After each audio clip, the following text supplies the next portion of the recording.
Alright, so we're joining in the last lap, going into the final climb. Emil is still up the road. We'll actually see him in a second at the top of the climb. And I've just been sitting on these two guys' wheels.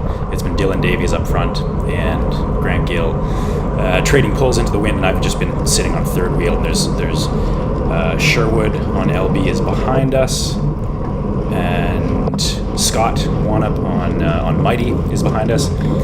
I'm sitting on the yellow line here just to avoid anyone coming around. That's why I'm not sitting on someone's wheel. We're going slow enough that it's beneficial to me to push a little bit of wind just to make sure no one can come around. I'm a slower climber, so is Grant after being on the front for 2 laps, but I don't want anyone to come surging past us on the line. And we're just catching up to Emil at the top.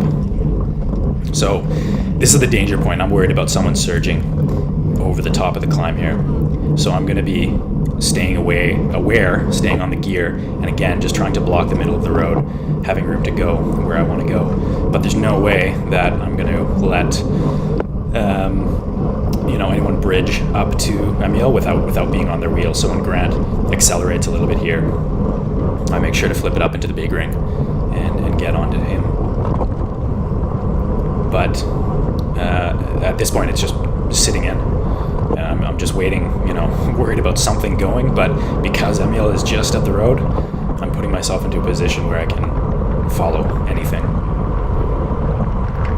Except I'll let Grant go just to try to tease someone else out.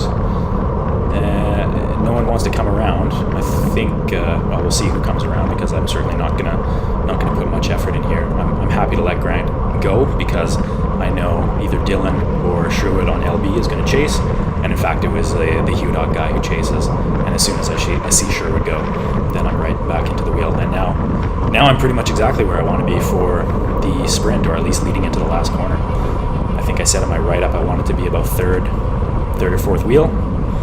Now Emil here does the exact right thing. He's toast, he's burnt, so he's just going to sit on the front and try to avoid anyone else from surging through.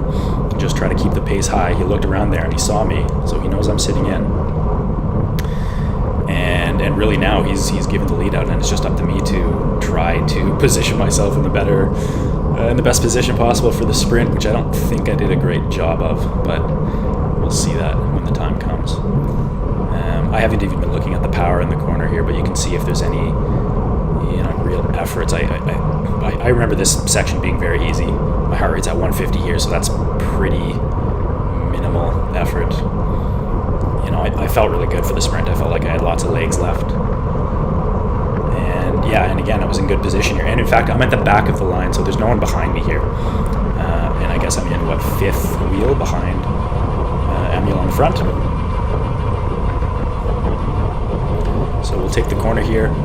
Again, I don't think you want to be in front going downhill ever, because you just have to push so much wind, and anyone behind you is going easy. You can see how slow, I'm not pedaling. I'm coasting. I'm probably on the brakes. Yeah, I am on the brakes. You can just see them in the corner. Now let's think about the positioning here. I go on the yellow side. I think I should have gone on the other side. Emil's gone on the grass side, so he's on the outside. Grant is pinching in a little bit on the yellow line. I come through here, and Grant's in my way. So I already know I've kind of chosen the wrong position, but I'm hoping something will open up. I'm committed now. I'm in position. I start the kick on the flat before we reach the hill. I've got enough space to come past, but Sherwood shuts the door, crosses the yellow, and I have to just step off the gas. And then I'm stuck in a big heavy gear, having to push 70 RPM across the line. So in that, Scott was actually in a better position. Scott came across the line there second in the bunch sprint.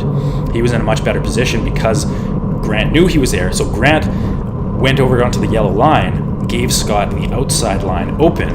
Now Sherwood, of course, had the tactical sense to go where he should have gone. And that's how it finished.